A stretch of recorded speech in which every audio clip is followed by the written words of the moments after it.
गुरुजी, हमारे बीच में कई लोगों का ऐसा प्रश्न है, ऐसी भ्रांतियां हैं कि कई लोग ये मानते हैं कि श्राद्ध पक्ष में, पितृ पक्ष में घर में देवता को यजन पूजन नहीं करना चाहिए, शंख घंटी का नाद नहीं करना चाहिए, नहीं बजाना चाहिए। और उनके मन में धारणा है कि ऐसा करने से देवता रुष्ट हो जाते हैं, घर से चले जाते हैं और पितृ भी नाराज हो जाते हैं। क्या इसमें क्या बात प्रमाणित है गुरुजी? ये तो आपका प्रश्न था कि भगवान की पूजा करनी चाहिए कि नहीं करनी चाहिए श्राद्ध में। देखिए, श्राद्ध समर्पण होता है नारायण को, इसलिए जब हम श्राद्ध करते हैं तो पितृ तर्पण करते समय वहां पर शालिग्राम शिला रखते हैं, जो शालिग्राम भगवान विष्णु का प्रतीक है। और श्राद्ध आरंभ कब होता है? श्राद्ध आरंभ होता है अनंत चतुर्दशी की रात्रि से, गणपति के आने से। और श्राद्ध की समाप्ति कब है? शक्ति के आने से। बिल्कुल। इधर गणपति का आवाहन हुआ, अनंत चतुर्दशी को गणपति का विसर्जन हुआ, श्राद्ध का प्रथम दिन आरंभ हुआ पूर्णिमा, और उसका अंत कहाँ पर हुआ? समापन कहाँ पर हुआ?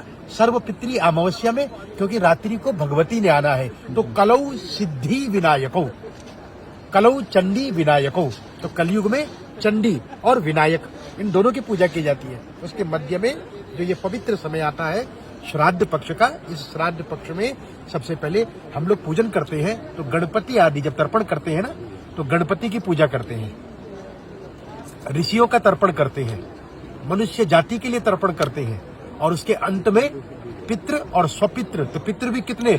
अरे बाबा, अर्यमा पितरा, सोमपा पितरा, अग्निख्वाता पितरा, इस प्रकार से पितरों की श्रेणी है। उन पितरों को, जो दिव्य पितृ हैं, उन पितरों को पितृलोक में हम तर्पण करके प्रसन्न करते हैं। और उसके बाद स्वपितृ तर्पण, अपने दादा, नाना, मामा, चाचा, मौसा, भाई, बंधु, इन सब का तर्पण करते हैं। और अंत में भगवान सूर्य को समर्पण करते हैं। और तब कहते हैं तत्सत श्री नारायण अर्पणम अस्तु।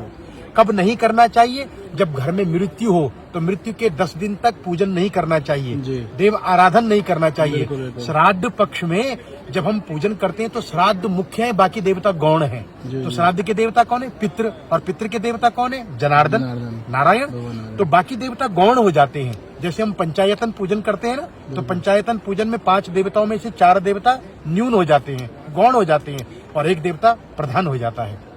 उसी प्रकार श्राद्ध में हमें देवताओं का पूजन करना है। अपने घर में दिया बत्ती जलाओ, सुगंधित रखो घर को, घर में कर्पूर जलाओ, धूप जलाओ, जिससे आपके देवता आए, पितृ देवता आए, और घ्राणेन्द्रिय के माध्यम से जो उनको परमात्मा के द्वारा प्रदत्त नियम है उसे ग्रहण करें, सूंघें, अच्छा भोजन बनाएं और पवित्रता रखें।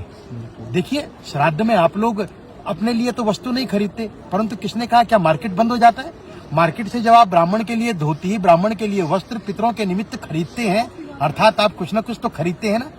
तो इसी प्रकार से ये हमारे समाज में फैली हुई भ्रांतियां हैं, जिन भ्रांतियों के कारण व्यक्ति इन 16 दिनों में देवताओं की पूजा नहीं करता, और एक दिन अपने पितरों की भी ठीक प्रकार से प्रार्थना नहीं कर पाता। उसमें भी आज समाज तोड़ने में लगा हुआ है कि श्राद्ध नहीं करना चाहिए।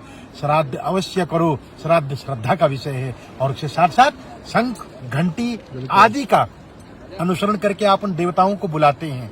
और श्राद्ध में तो हाथ में तिल रख करके देवताओं को बुलाते हैं, और कहते हैं देवता से कि जहाँ भी हमारे पितृ हैं उन सब पितरों को आगच्छन्तु मे पितरः गृहाण एतान जलांजलिन, मैं अपने पितरों को बुलाता हूँ, वो पितर आएं और मेरी जल की अंजलि को स्वीकार करें। तो सबसे बड़ा देवता कौन?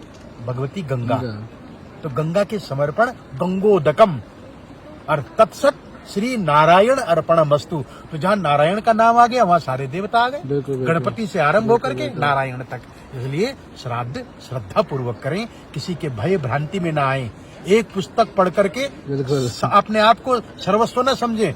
ये अथाह सागर है श्रीमद् भागवत महापुराण, जिसमें स्वर्ग और नरक की कथा, पितरों की पूजा, और गरुड़ पुराण जो है ही पितरों के निमित्त। ऐसे पुराणों का अध्ययन करें और फिर प्रश्नोत्तरी करें। धन्यवाद। दोस्तों, अगर आपकी भ्रांति, अगर आपका भ्रम दूर हो गया हुआ तो इस वीडियो को ज्यादा शेयर कीजिएगा, और वीडियो शेयर करने के बाद ना पेज को जरा लाइक कर लीजिएगा, क्योंकि ऐसे सनातन से जुड़े रहने के लिए पेज को जरूर लाइक कीजिए, और ऐसे ब्राह्मण को बहुत प्रणाम कीजिए जो आपके मन की शंका को मिटा देंगे। वीडियो को भर भर के शेयर कीजिएगा। जय श्री राम।